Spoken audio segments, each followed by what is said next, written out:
pessoal, sejam bem-vindos a mais um episódio do nosso podcast. A nossa convidada de hoje é Poli, do Mobiliza TEA-PE, e veio aqui falar um pouquinho dessa importância desse movimento aqui, né, para o nosso estado de Pernambuco. Antes de mais nada, deixa eu pedir uma licença gigante e dizer, meu povo e minha pova, que satisfação estar aqui com vocês.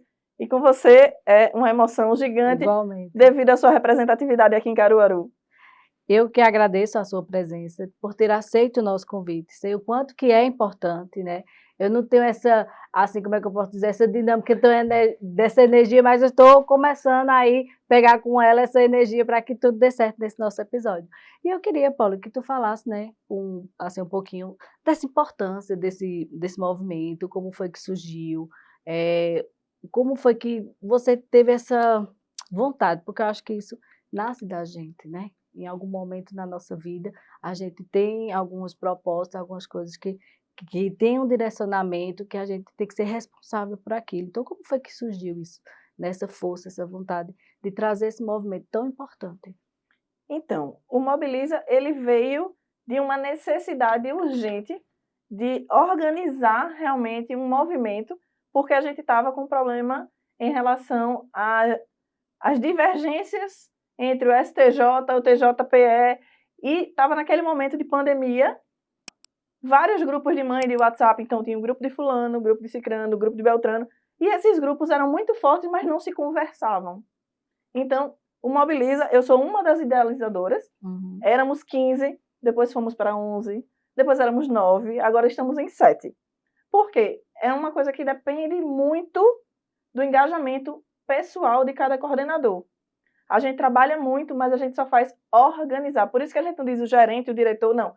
Coordenadores. Porque a gente coordena o que vai acontecer e a gente precisa, conta, espera, almeja, sabe, anseia pela presença de todo mundo. Porque um movimento sem ninguém não é movimento, né? Então a gente precisa realmente que isso aconteça. Então, quando chegou esse momento, a gente precisa fazer alguma coisa para chamar a atenção tanto do IAC do autismo que estava para ser votado, quanto do STJ que estava para ser, né, outra votação, só que em Brasília.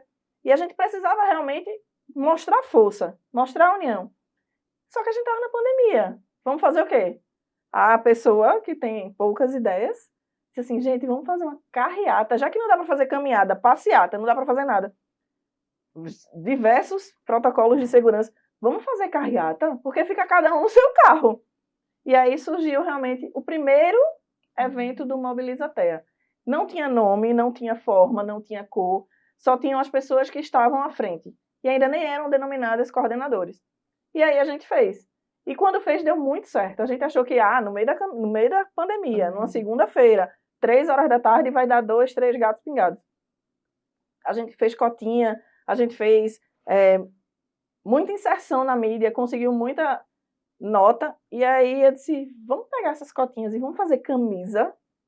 E aí cada carro a gente foi deixando uma camisa, a gente mandou fazer bandeiras gigantes, tratamento adequado para os autistas e tal. E a gente foi prendendo essas bandeiras nos carros, foram 40 bandeiras, e a gente foi... E foi fluindo. E realmente, quando a gente chegou lá, teve uma hora que o pessoal do CTTU chegou pra gente e fez, CTTU é o órgão de trânsito de Recife. Daria para você começar? Eu disse, não, amigo, a gente marcou ali. Minha senhora, tem condições não. Eu disse, por quê? Tem carro que a gente marcou na fábrica Tacaruna, em frente ao shopping Tacaruna, já tem carro passando da entrada do centro de convenções muito. Vocês estão atrapalhando o trânsito. Eu, como assim? E aí a gente realmente conseguiu começar e fizemos a nossa carreata. Teve uma divulgação enorme no meio da pandemia e a gente conseguiu fazer sem atrapalhar. Porque eu acho que o ideal da mobilização é você chamar a atenção, mas não criar repúdio para a mobilização. Então, foi... chamar a atenção para o que realmente importa, Exato. né? Que eu acho que é isso que a gente aqui no espaço, a gente fala muito isso para as mães. A força que elas têm, que muitas não sabem que tem, a gente traz essa conscientização, né? Porque, como você falou, é a união, Sim. né? E trazer essa responsabilidade para os órgãos públicos também, ver que é uma necessidade, foi o que você bem falou, é uma emergência, né, que tem que ter um olhar delicado e um olhar de resolver mesmo, né, além do delicado da responsabilidade, é de trazer realmente também uma solução para isso. Por quê? Porque a gente vê também os avanços, né, a gente vê as percas que é existente e também ver o avanço do processo desse transtorno que está cada vez mais aumentando. Tem alguns estudos, tem coisas que ainda está indefinido, né? Mas a gente vê que tem aumentado essa demanda e que tem que ter realmente políticas públicas. Por isso que é um prazer ter você aqui para trazer essa importância, né, de movimentos e movimentos respeitosos, que respeite a Agradeço. sociedade, que respeite a família atípica, né? Então, assim, para mim é realmente uma satisfação tê-la aqui. E queria que você contasse bastante experiência que você traz desse movimento e o quanto que isso está sendo importante e o quanto já mudou a visão, né, no meio de políticas públicas mesmo. Então, a gente começou com essa carreata, e a carreata deu muito certo, e aí foram afrouxando as regras, e a gente teve um problema, assim, né? Um dos juízes do STJ fez um julgamento não muito bom, a ministra Nancy pediu vistas ao processo, aí segurou o processo, trava tudo, e a gente a gente não pode parar de mobilizar, e a gente tem que fazer o Brasil todo fazer igual, então a gente começou aqui e reverberou. Foi uma coisa muito interessante, porque nasceu em Pernambuco e saiu reverberando. A gente foi mostrando que realmente o Leão do Norte ressurgiu no meio do caos. E aí surgiu também aqui a ideia, embora tenha sido executado primariamente na Paraíba, a história de se acorrentar. Foi uma ideia aqui em Pernambuco, mas a primeira execução foi na Paraíba, com os nossos parceiros na Paraíba, Priscila. Se acorrentou lá, passou a noite sozinha e acorrentada, e o povo, e a gente monitorando ela, mandando iFood, tudo que a gente podia fazer, a gente fez. Depois a gente se acorrentou. Só que qual é a grande diferença do Mobiliza em relação aos grupos de mães que tentam fazer mobilização e infelizmente ainda não estão conseguindo? Eu sou Relações Públicas de formação. Então, tudo que eu vou fazer, primeiro calma, o que é que eu tenho que fazer antes de começar? Tem que pedir autorização a isso, tem que fazer aquilo, a legislação diz assim, isso aqui pode ser assado, isso aqui... Então, a cabeça do vamos fazer isso, todo mundo faz, mas vamos pensar na parte operacional. E aí eu passei 5 anos na faculdade fazendo isso. Que é o mais importante, para que traga essa responsabilidade, né? Quando a gente fala de fazer um movimento com responsabilidade, está em relação a isso. Porque às vezes, quando a gente não tem esse olhar de responsabilidade, a gente no lugar de fazer algo que cause algo positivo, se torna algo negativo. Pode acontecer um acidente. E a gente está falando de famílias atípicas, então imagine você colocar num espaço onde vai ter um corredor viário, o fluxo de carro passando, onde vai ter um menino que vai se desorganizar e pode correr para a rua e pode ser atropelado. Então, todos esses momentos, eu saio da caixinha, olho, eu digo, tá, o evento vai acontecer, eu preciso prever. Nas relações públicas a gente tem uma frase de efeito, assim, prever para prover. Eu tenho que prever as piores condições possíveis para já deixar, né, provido ali todo o mecanismo de segurança. Então, quando a gente vai fazer a caminhada, que é em abril, e você esteja convidada de novo. Estarei sim. Não foi esse ano porque eu tinha viajado. Aí, infelizmente, não deu, mas ano que vem eu vou. Ano que vem, viu? Você que está em casa, não venha não para caminhada. Te pego, viu? Então, assim, quando a gente vai fazer, todo mundo vai e todo mundo se sente muito seguro. Por quê? Porque tem polícia, tem bombeiro, tem o órgão de trânsito, tem a Secretaria de Saúde, entende? Então a gente tem os apoios, tudo. Né? E a gente também tem um drone que de qualquer forma ele está lá em cima filmando. Caso aconteça alguma coisa, a gente tem uma imagem aérea para comprovar que estava tudo certinho. Tudo protocolado, tudo autenticado, os órgãos, o uso de solo, a gente vai lá. Pagamento de taxa de não sei de que, a gente vai lá. Limpeza, vai lá. Então, para fazer um evento, não é tão fácil. E aí a gente foi se especializando em fazer grandes eventos, com grande responsabilidade, e a gente foi ganhando respeito de todo mundo a quem a gente foi apresentando as nossas demandas. Por exemplo, o TJPE. Quando a gente foi se acorrentar antes, eu mandei um ofício, avisei, expliquei como seria. O pessoal da segurança e da comunicação social de lá chamaram a gente. Olha, vem aqui, explica como é que vai ser teu evento. Eu disse, não, vai ser assim, assim, assado, bererê, bererê. A gente não vai atrapalhar o fluxo de trabalho de vocês. A nossa ideia não é essa. Tá, mas como é que vocês vão se acorrentar? Vocês vão se machucar e não sei o que. Eu disse, não, esquece isso. A gente tá aqui... É um simbolismo, né? E foi justamente isso que eu disse. A gente tá aqui porque vocês são o que há em Pernambuco mais próximo do STJ. Então, para poder cutucar um pouquinho lá e chamar a atenção dos órgãos de imprensa, da mídia, eu preciso cutucar o mais perto possível. Então, são vocês, mas fica tranquilo.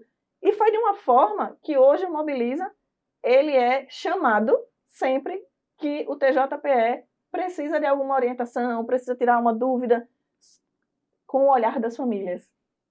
Entende? Então, a gente foi ganhando respeito nesse porte. A LEP, a gente precisa aqui chamar alguém para ouvir. Chama, mobiliza. A gente precisa aqui. Tanto é que agora eu estou fazendo parte do grupo de trabalho da Polícia Civil de Pernambuco para fazer as políticas públicas para atendimento dos autistas. Como é que a gente chega nisso se a gente não tivesse antes se respaldado, ter feito realmente um trabalho muito sério, muito concreto, muito direcionado, todo transparente, não tem nada de escondido no Mobiliza. Por isso, quando as pessoas perguntam, como é que faz para fazer esse evento? Assim, assim, assado. Dá trabalho ou... Muito. Ou, para você ter ideia, eu já recebi, semana passada, a primeira demanda para a caminhada do ano que vem. É tem cedo. Que ter todo... Não, porque tem que ter todo planejamento, né? Exato. Como é que vai dar certo se não planejar? Exato. O planejar é o primeiro passo. Só que a gente só pode fazer justamente a parte das liberações a partir do primeiro dia útil de janeiro. Uhum. Mesmo que eu tente fazer a liberação esse ano, ela fica inválida quando vira o ano. Então, eu tive que aprender muito para poder dar certo. Mas que bom que deu certo e que a gente está vendo bons resultados, né? E a importância mesmo de busca, é uma coisa que eu aperto muito, sabe, Paulo, no sentido de políticas públicas. Porque a gente que vive estudando um pouco também sobre o tema, a gente sabe que daqui a um tempo vai ter mais dificuldade se o governo não se posicionar em relação a políticas públicas, né? Porque eu digo que é um conjunto, não é só o governo, eu sempre falo, é a sociedade, é a família, é o terceiro setor, é a privada, são todos que têm que estar de mãos dadas, né? Porque todo mundo tem que saber entender que é importante que todo mundo esteja aliado a um só propósito. Então, assim, é isso que também nos fez, assim, acho que essa conexão, né, assim, com você, com o pessoal, com o Cadu também, com o Thomas, o pessoal que está realmente, que levantou realmente essa bandeira dessa importância.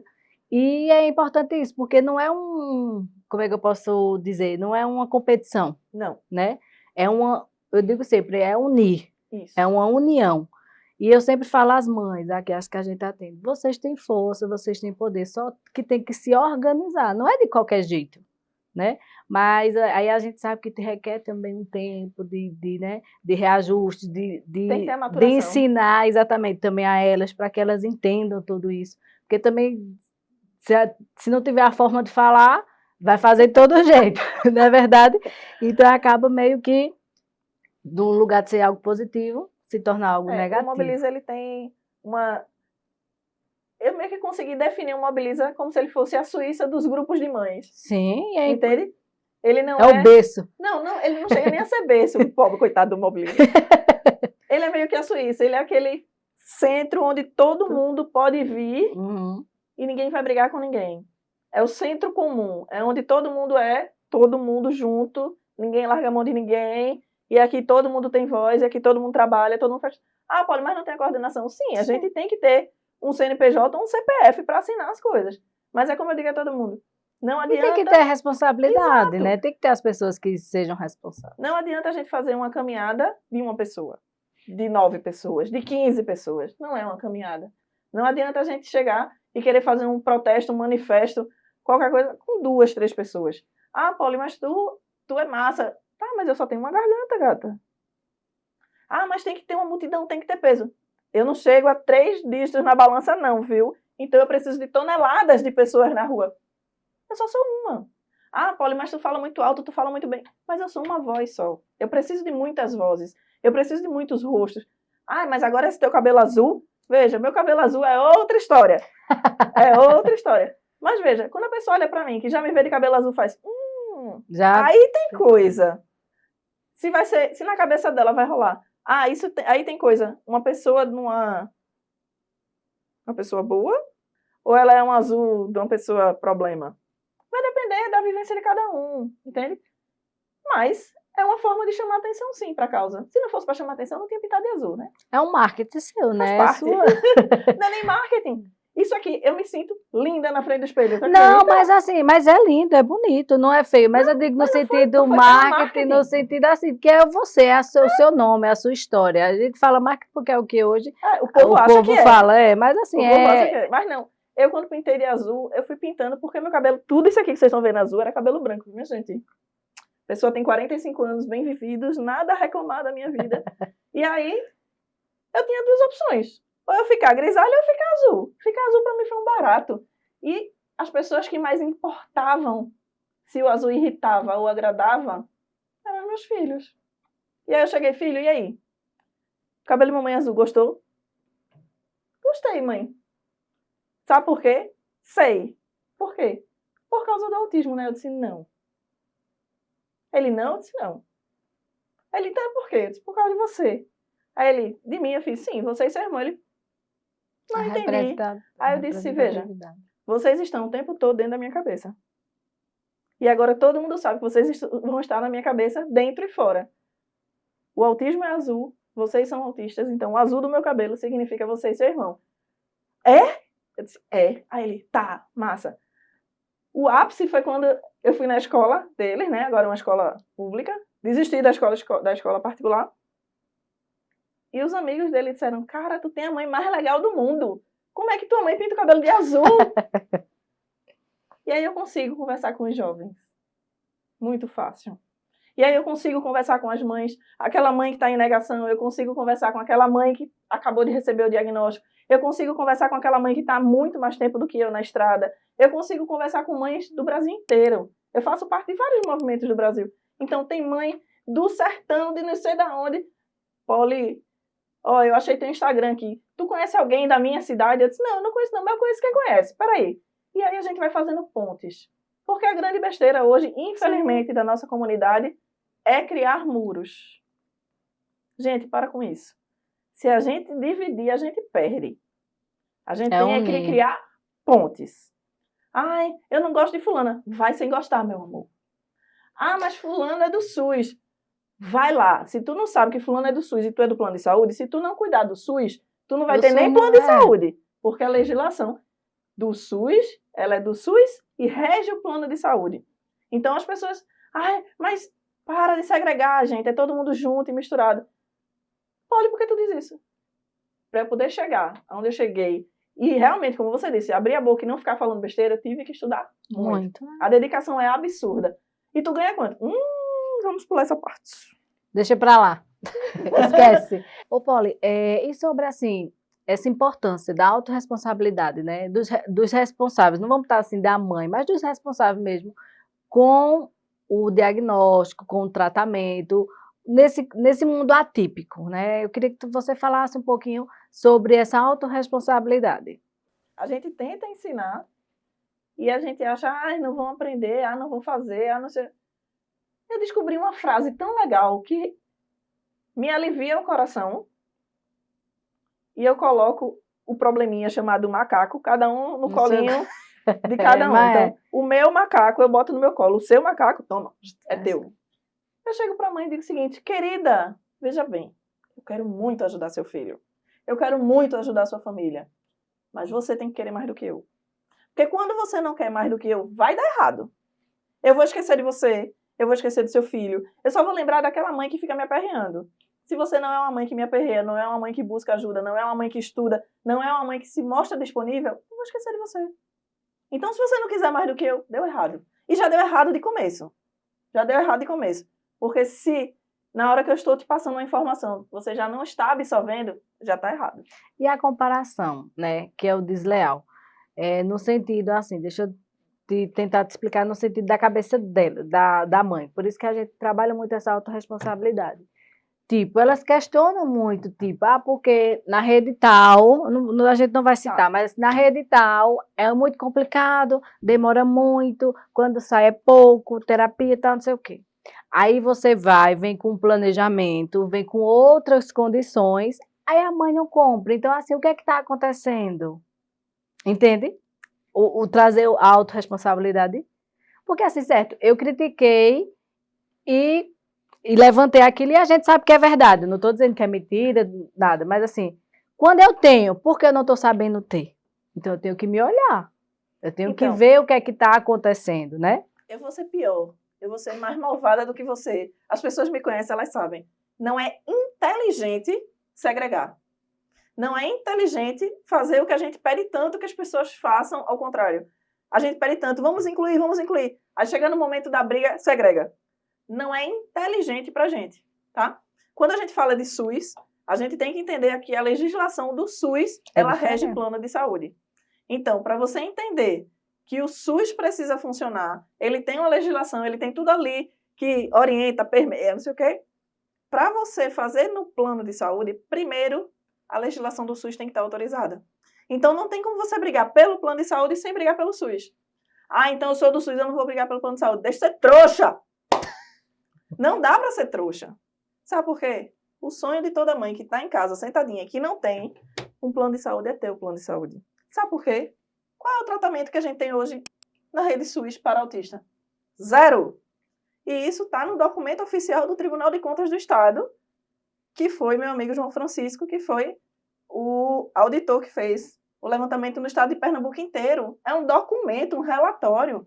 Então, não é inteligente você brigar com isso, sabe? A gente tem que parar com esse negócio. Eu brigo pelo SUS, porque eu brigo pelos pobres. O SUS é de todo mundo, de pobre, de rico, de branco, de amarelo, de verde, de rosa. O SUS é para todo mundo. Ah, não, mas eu só brigo pelo plano de saúde, que eu não vou usar o SUS. Veja, você não comeu cocô de cigano. Você não sabe amanhã. O futuro a Deus pertence. Brigue pelo que você tem certeza que vai ter, que é seu. O SUS. As pessoas ainda têm que parar. Ah, eu não vou brigar pelo plano tal. Bicho, se o plano tal quebrar, o teu quebra também. Porque vai sobrecarregar. Isso. Então, se você tinha 1 semana de espera, você vai ter 2 anos. Brigar dentro da nossa grande família PCD é burrice, é jumentice, sabe? É uma coisa assim, totalmente fora do alinhamento das pessoas pensantes, fora do alinhamento das pessoas que olham, enxergam o futuro, que tem uma visão além do alcance, tandera, tum, dum, dum, visão além do alcance. É burrice. Um plano compra o outro, você não brigou, pronto, teu plano caiu, agora é plano. Mas é. Né? Então, essa compra-compra, você tem que brigar por todo mundo. Não é inteligente, não é saudável segregar em momento nenhum. Ah, vai ter uma mobilização pelos planos de saúde. Você que é do SUS, seja coerente, participe. Você que é do plano de saúde, vai ter uma mobilização pelo SUS? Participe. Ninguém sabe o dia de amanhã. Um plano compra o outro, um plano fecha, o outro abre. A gente está vivendo isso hoje. Hoje a gente tem dificuldade de contratar plano. Hoje a gente tem plano descredenciando à torta e à direita. Tem plano cancelando os planos de todo mundo à torta e à direita. E esse povo que vai ficar sem plano vai cair aonde? Vai para onde? Me diga. Se não for para o SUS, vai para onde? E a gente tem que lembrar o seguinte. Usuários do SUS. 3/4 da população. Pega uma pizza, divide em 4 pedacinhos. 3 pedacinhos usam SUS. 1 pedacinho não usa. Então vamos lá, usuários do SUS. 3/4. Demora 3 meses para fazer uma consulta. Demora... Tu tá sendo moderado. Calma. É só para ajudar no exemplo? Só para ajudar no exemplo, para facilitar para quem está ali. 3 meses para fazer uma consulta. São 3/4. 3 meses para fazer a consulta, ok? Quando o pessoal do plano de saúde perdeu o plano de saúde cancelado, ele volta para o SUS. Então, em vez de ser 3/4, passa a ser um inteiro, os 4/4. Uma consulta que você levava 3 meses, você vai passar a levar 4. Uma cirurgia que você demorou 3 anos na fila, você vai levar? Será que você sobrevive? Entende? Então, a briga tem que ser todos, por todos, com todos. É bem assim que tem que ser para poder as mobilizações darem certo. Agora tem outra pergunta para você na sua experiência, que é algo também que é importante para que a gente possa abrir também esse leque de mentalidade dos responsáveis, no sentido do benefício. Qual deles? Do PBC. Como é que você pode dar, assim, uma visão em relação a isso, né? Para que também o pessoal fique claro, porque a gente sabe que tem uns que não, não conseguiram o benefício. A gente sabe que o responsável que vai ter que ali, né, cuidar do tratamento daquela criança vai requerer mais tempo. Como é que você vê em relação ao benefício, do lado positivo e também do lado negativo? Entendi. O BPC, ele vem para diminuir um vácuo, a palavra certa seria essa, um vácuo, né? Um espaço onde você não consegue nada, você não tem som, não tem luz, não tem imagem. Então você está no vácuo, no limbo, para quem é da religião vai entender melhor, você está ali no limbo, você não tem nada. Então o BPC vem para tirar essa pessoa deste local e colocar com um pontinho de dignidade. Veja, a gente está falando de uma escala infinita das pessoas que estão abaixo da linha da pobreza, como é o pessoal que realmente está precisando, segundo o INSS, abaixo da linha da pobreza, na miséria absoluta, para conseguir o BPC. E a gente está falando de trilhardários, bilionários. Então, você sair desse -1 e ir para o 1, você andou 2 casinhas ali. E parou. Não vai sair disso. Porque é o seguinte, para conseguir o benefício, critério básico, dentro da família, não pode ter um valor superior a 1/4 do salário mínimo por habitante da casa. Não quer dizer que é a mesma família, não quer dizer que são pessoas que vão partilhar o mesmo dinheiro. Pode ser um filho que está trabalhando e que está juntando o dinheiro dele para comprar uma moto, uma casa, para sair de casa. O salário dele entra para a renda da casa, embora ele não dê R$1 para a renda da casa. Então, a casa não consegue receber o BPC por conta disso. Aí tem o pai que trabalha e ganha um salário mínimo. Então, o pai e o filho ganham o salário mínimo. Tem a mãe e o outro irmão. O irmão é o TEA.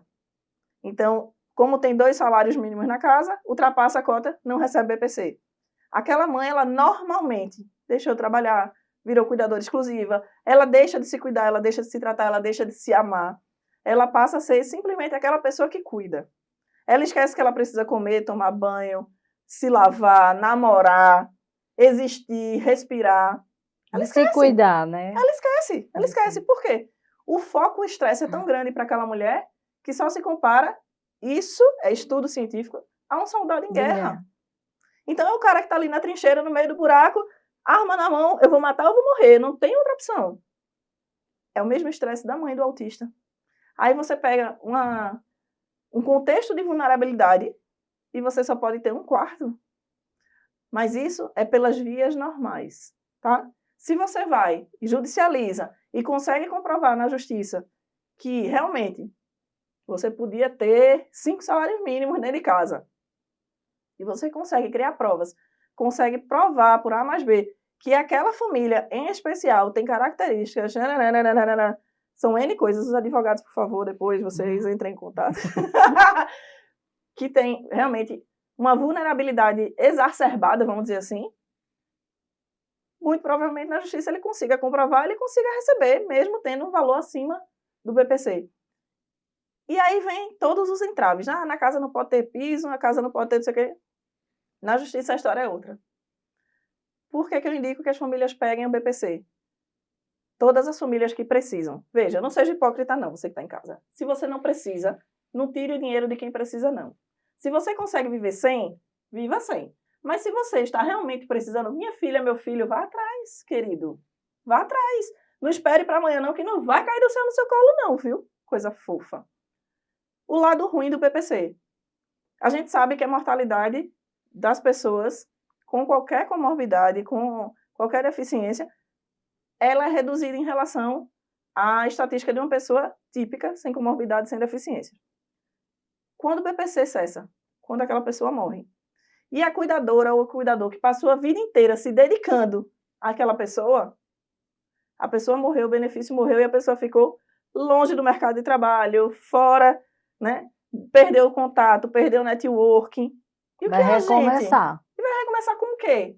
E se foi, por exemplo, uma mãe que casou, teve o filho com 25 anos, 23 anos, parou a faculdade porque engravidou, não terminou, não conseguiu concluir, teve um menino com um aninho e pouco, teve a sorte fenomenal de ter o diagnóstico precoce, pegou o diagnóstico, abandonou a vida dela, passou a cuidar do filho, mais para frente, caiu na estatística de 78% das mães que são abandonadas pelo genitor após o diagnóstico, começou a fazer parte dos 87% da mãe separada, que depende financeiramente do genitor que abandonou, está rodando atrás de conseguir BPC, consegue o BPC, vive a vida de levar o filho para terapia, de cuidar do filho, de cuidar da casa.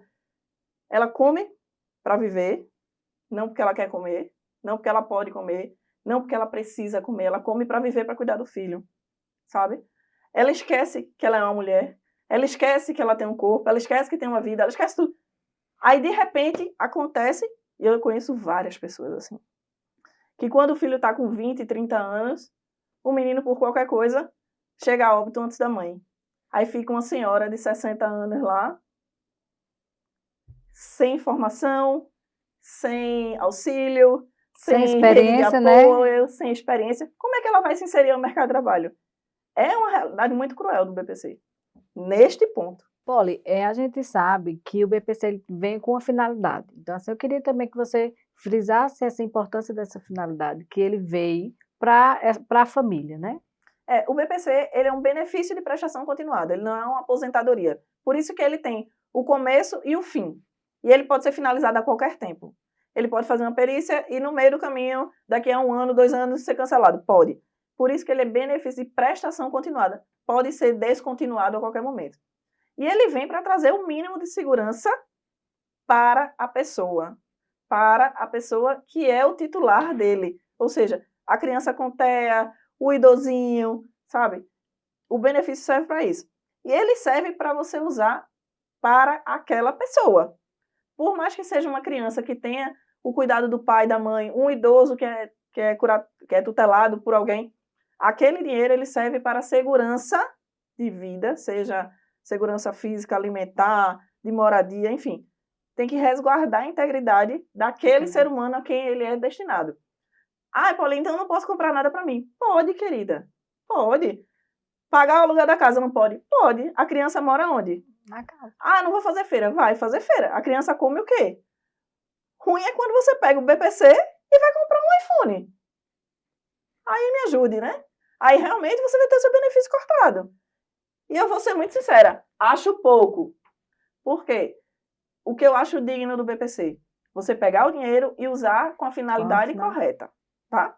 Com a finalidade corretíssima.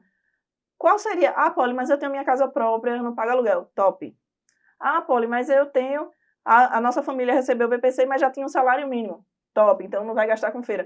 Pega esse dinheiro, minha querida. Investe na criança. Pega esse BPC, paga um plano de saúde. Ah, mas plano de saúde é muito caro. Pior é sem ele. Eu já disse, não tem tratamento no SUS. Pega. Ah, mas eu só posso pagar um plano X, que eu não vou dizer o nome, obviamente, que eu não vou fazer propaganda de graça para ninguém. Eu só posso fazer um plano X e esse plano X não dá muita coisa. Ok, faz o plano X e depois a gente resolve. Entende? Faz o plano X e daqui para frente fica muito mais fácil. O difícil é não ter nada. Porque tu vai brigar com quem se tu não tem nada? É difícil. Então, pega o BPC e usa para criança. Usa para comprar roupa, para comprar sapato. Ah, vou levar meu filho no cinema. Leve. Porque lazer faz parte da integridade, né? Vou pagar a terapia. Pague. Vou pagar o plano. Pague. Vou pagar a conta de luz de casa. Pague a conta de luz da sua casa. A criança não mora ali. Pague a conta de luz da sua casa. Agora, me ajude. Para benefício próprio que não pode. Ah, mas eu vou cortar meu cabelo. Corte seu cabelo, minha senhora. Mas não invente de pegar e fazer um super, hiper, mega power, mega ré e sair desfilando. Ah, eu vou fazer plástica com BPC. Não, querida. Faça não, viu? Você vai cortar seu cabelo para você ser gente, né? Mas plástica, silicone, não, esqueça isso. Esqueça total. Poli, eu queria que você deixasse uma mensagem, né, para os pais, para a sociedade como um todo, voltado com essa visão do mundo atípico. E também queria perguntar a você se você tem algo a mais para deixar de esclarecimento também para essas famílias em casa, né? Porque a gente vê essa demanda, são muitas, né? Não é só uma área, são várias as áreas. Então, assim, eu queria deixar esse tempo, né, para que você possa expressar diante do seu conhecimento, da sua expertise, das suas especializações, algo que vá diferenciar a vida desses pais ou responsáveis atípicos. Primeiro, que a gente não tem estatística de mãe que abandone filho. Infelizmente. A gente só tem estatística de pai que abandona filho, porque mãe não abandona. Então, meu primeiro pedido é: pai, continue sendo pai, por favor. Seu filho precisa de você. Eu sei que a gente brinca muito quando a gente diz assim: ah, o filho é da mãe. Não. Não adianta você pagar somente a pensão. Seja pai, paterne, ensine seu filho. Ele continua sendo seu filho, independente de ter chegado um diagnóstico. Ele é aquele filho que você esperou, que você amou, que estava dentro da barriga. Continua sendo ele. Não é um documento que vai mudar o seu filho de você, tá? Mãe, te cuida para tu continuar vivendo e cuidar dele. Olha para o lado. Acabou essa história de que você está sozinha. Eu estava sozinha em 2018 quando eu recebi o diagnóstico. Hoje tem muito mais gente que já trilhou o caminho, que já abriu, que já criou ruas e estradas, onde na minha época eu tinha que capinar para poder passar. Então hoje está muito mais tranquilo o teu caminho. Aproveita isso. Aproveita e ajuda quem está do teu lado. Seja responsável, seja a rede de apoio, porque a rede de apoio ela volta. Eu sou prova disso. Então, para vocês que estão aqui gastando um pouquinho do seu tempo para ouvir a gente, para me ver aqui, entende o seguinte: o autismo vai chegar em todas as casas. Não é praga, é estatística. Quando meus filhos nasceram, era 1 para 1000. Quando pegaram o diagnóstico, era 1 para 150. Ano passado estava 1 para 36. E eu estou falando de 6 anos. Uma diferença de 6 anos. Meus filhos têm 17, vão fazer 17 agora em agosto. Então, é galopante o número de autistas diagnosticados recentemente. E olha que a gente não usa nem dados nossos, a gente usa do CDC dos Estados Unidos. Inclusive, já tem uma pesquisa, né? Tá para sair 1 para 30. Então, e ainda daqui para 2050 é 1 para 1. Os novos estudos, né? A estatística diz que daqui para 2050 vai nascer 1 para 1.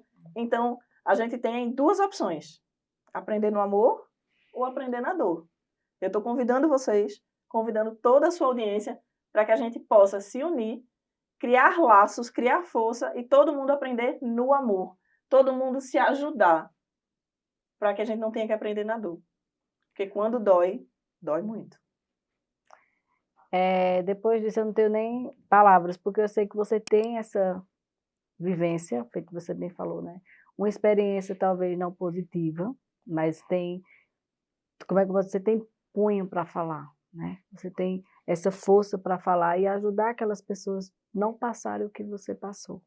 Então, eu quero agradecer, não só por você ter vindo, mas agradecer por você ser quem você é, né? Porque eu acho que o mundo precisa disso, né? Nós precisamos de pessoas que tenham humanidade, que tenham essa empatia, que tenham essa compaixão. É disso que o mundo precisa. Eu não vou colocar dentro de um estado, dentro de uma cidade. Eu falo realmente o mundo, né? A gente, infelizmente, quando você fala da dor, eu sempre me lembro da pandemia, porque veja o quanto que o mundo sofreu, né? Na pandemia, quando ela veio. Então, acho que ela deu alguns sinais de que não é uma pessoa só que sofre, não é só a cidade, não é só o estado, não é um só país, né? É o mundo como um todo. E assim, eu acho que é isso, sabe, Paula? A gente tem que ter essa visão de compaixão, de humanidade, e saber que somos importantes, cada um no seu contexto, no que você tem de especialização, no que você pode somar com o outro. Até eu costumo dizer aqui assim, até um abraço de seja bem-vindo, né? Isso muda a vida daquela pessoa naquele momento. Às vezes eu digo isso porque até me emociono, porque tem mães que chegam aqui e dizem assim, poxa, quando a gente chega ali na porta, a gente recebe um abraço. E era isso que eu precisava no dia. Ela não estava nem...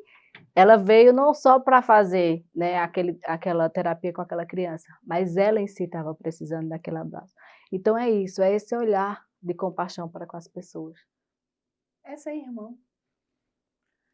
E eu sou uma pessoa que, apesar de todas as minhas dores, porque ninguém anda por aí sem a sua sacolinha de dor, tá? Cada um tem sua cruz para carregar. Né? Então, assim, eu tenho minhas dores, e apesar de todas as minhas dores, eu tenho uma fé inabalável. A minha fé é inabalável. Eu tenho uma fé absurda. E, na minha fé, todos nós somos irmãos. Sim. Ah, mas eu não gosto de fulano. Tudo bem, você não é obrigada a conviver. Eu sou o que a gente chama de trava-jogo. Se aquela pessoa me fizer mal, ela não entra mais na minha vida, sabe? Mas também eu não desejo mal a ela. De forma nenhuma. E na hora que ela estiver no pior apuro da vida dela, eu vou lá, vou salvar e vou virar de costas. Porque a gente não pode abandonar. Na minha crença, Jesus não abandonou ninguém. Sim. Então a gente não tem o direito de abandonar ninguém. Ele resgatou, né? Todos. É verdade. É assim, eu também eu creio assim, sabe, Paula? Eu sou cristã independente de religião, Sim, né? Todo aquele que crê em Deus como seu Salvador, né? A gente sabe disso, que Jesus veio para isso. Ele foi o maior exemplo de vida para é o todo maior exemplo cidadão. de pessoa inclusiva que existe. Todas as vezes que eu preciso falar sobre isso, eu digo, tá, Jesus foi adotado. Tô errada? Jesus foi adotado. Então, a adoção não é uma coisa nova. Jesus foi adotado. Jesus falou com rico, pobre, são, doente, homem, mulher, pessoas que estavam em qualquer tipo de situação, em qualquer lugar. Por que a gente é melhor que isso? Será que não é o nosso ego? A Bíblia diz que no final tudo é vaidade. Mas vamos tentar fazer com que a vaidade seja a Ah, vaidade de ajudar o próximo. Eu ajudei mais. Isso vai ser lindo. É. Vai ser lindo. Obrigada por tudo. E se precisarem, eu volto, viu, gente? Amo vocês. Meu povo e minha pova. Vejo vocês. Agradeço, viu? E saiba que aqui estamos com as portas abertas para essa unção, né? Essa união aí, que pode contar com o ITA que está aí para ajudar também nessa força. Aí sei que vocês já são muito fortes, mas a gente é uma formiguinha, mas a gente acompanha também. Veja, você consegue quebrar um palito de fósforo, não consegue? Tenta pegar todos da caixa e quebrar de uma vez só. Duvido. União faz a força. Obrigada, viu? Cheiro.